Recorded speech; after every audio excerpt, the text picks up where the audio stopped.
Merci, Monsieur le Président. En l'espèce, je m'en tiendrai plutôt à une question à notre rapporteur. Il a évoqué dans sa présentation le montant global de 400 milliards.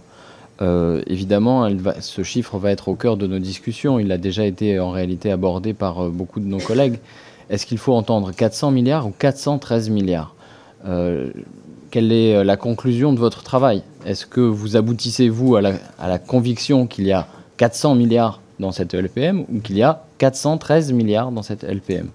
Et puis, peut-être que vous avez la possibilité de compléter un petit peu notre compréhension sur la façon dont sont ventilés les crédits et où ils sont présentés. Il y a la question évidemment des patchs. Comment sont présentés réellement ces patchs?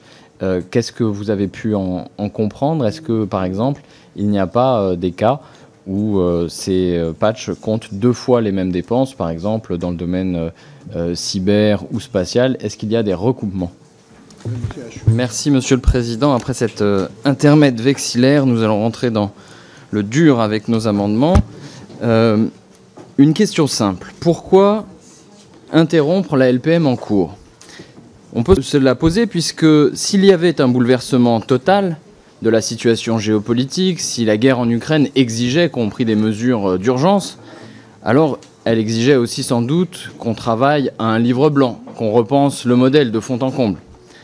Mais si à l'inverse, il n'y avait pas péril en la demeure, on se demande pourquoi interrompre une LPM en cours pour nous fournir des documents stratégiques relativement, disons, bâclés, même si le terme pourra paraître désobligeant, et un rapport annexé quasiment éthique avec une vingtaine de pages. Une LPM qui arrive trop tôt ou bizarrement trop tard. C'est pourquoi nous vous proposons, nous, de changer tout simplement le cadrage temporel de cette LPM, d'aller au bout de la précédente LPM, 2026-2032 pour la suivante, puisque ce que nous voyons, c'est qu'en réalité, si vous avez fait le choix d'anticiper une nouvelle LPM, c'est manifestement pour vous autoriser à ne pas respecter celle qui est en cours. Les cibles ont été repoussées, les marches, elles, sont exactement les mêmes, et néanmoins, les compensations, les objectifs, eux, ne suivent pas, et la compensation de l'inflation, évidemment, fait problème. C'est la raison pour laquelle nous proposons tout simplement de remettre l'ouvrage sur le métier et de vous donner le temps de travailler à une nouvelle LPM si vous le souhaitez. En tout cas, consacrer celle-là à la période 2026-2032. Merci, Monsieur le Président. On va entamer une discussion de fait avec nos collègues. Je fais respectueusement remarquer à notre collègue Thiriot, par exemple, que nous ne faisons pas d'agit-prop lorsque nous déposons des amendements pour savoir s'il faut mettre un S ou pas à équilibre. Il n'en fait pas non plus. Vous voyez, nous pouvons être tatillons sans se lancer dans l'agit-prop. Nous pouvons faire des amendements d'appel sans être des comiques troupiers.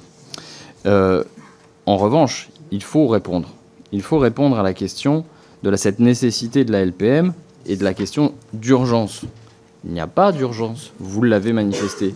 Et je fais aussi respectueusement remarquer au ministre qu'il ne peut pas se défausser sur nous et nous refiler la patate chaude, passez-moi l'expression, en disant à vous de proposer un plan B. Nous n'avons pas un ministère, une administration et un cabinet ô combien compétent à notre service.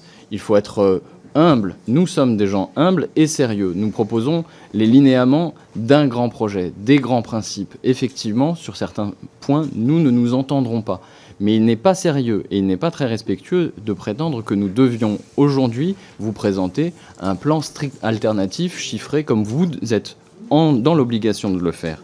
Par ailleurs, si la loi doit être révisée à chaque élection présidentielle, comme vous le suggérez, je vous invite dès maintenant à changer directement la programmation, puisque effectivement, après 2027, il y aura un autre président de la République. La Constitution le prévoit, quoi qu'il arrive. Donc, vous voyez, vos arguments n'étaient pas extrêmement bien étayés jusqu'à présent. Quant au fond de l'amendement, il n'y aura pas de problème pour dire que nous sommes d'accord pour qu'un texte de loi de programmation doive définir d'abord des objectifs de politique de défense et une programmation financière. C'est à quoi nous chercherons à avoir des détails dans la suite. Oui, merci Monsieur le Président.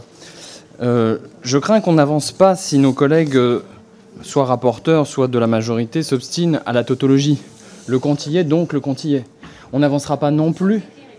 On n'avancera pas non plus si on nous fait observer qu'on n'a pas été, soi-disant, assez présent en commission, parce que dans ces cas-là, on serait obligé de reprendre les fiches de présence des uns et des autres, et ce serait un jeu stupide. Ça n'est pas le cadre, ça n'est pas le sens de nos débats. En revanche, il y a un problème. Il y a un problème sur la façon dont ce rapport est conçu. Comparez-le avec le rapport de la précédente LPM. Qui de vous deux, monsieur le ministre ou madame Parly, qui de vous deux a commandité, ou si je puis dire, un rapport qui est insuffisant? Lequel de vous deux a commandité un rapport qui était verbeux? Dites-moi quel choix était pertinent et quel choix ne l'est pas.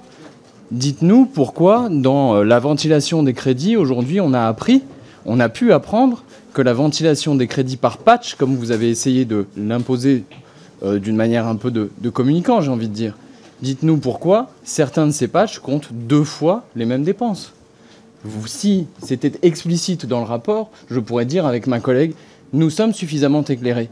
Or, nous n'avons pas été éclairés dans les discussions en commission sur ce sujet-là.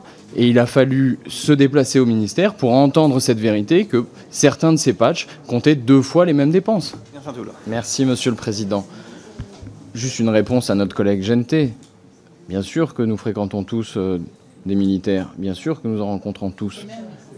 Et on fait nous aussi l'IHEDN. Mais le fait est que vous ne pouvez pas vous autoriser d'eux pour nous expliquer que l'amplification à venir, ils la constatent. C'est une loi de programmation militaire qui n'est pas rentrée en application. Donc vous ne pouvez pas vous autoriser du présent pour nous expliquer qu'ils ont perçu le futur. Enfin, soyez un minimum cohérent dans l'argumentation. Pour le reste, vous avez bien le droit, effectivement, de vouloir essayer d'inscrire dans le marbre de la loi la promotion, effectivement, de l'exécutif ou de votre groupe politique. Mais c'est un terme qui vise l'affichage politique. Nous ne sommes pas d'accord avec cette logique d'affichage. Nous voulons plus de rigueur dans les termes. Et donc, nous soutenons cette idée de supprimer ce mot excédentaire d'amplification.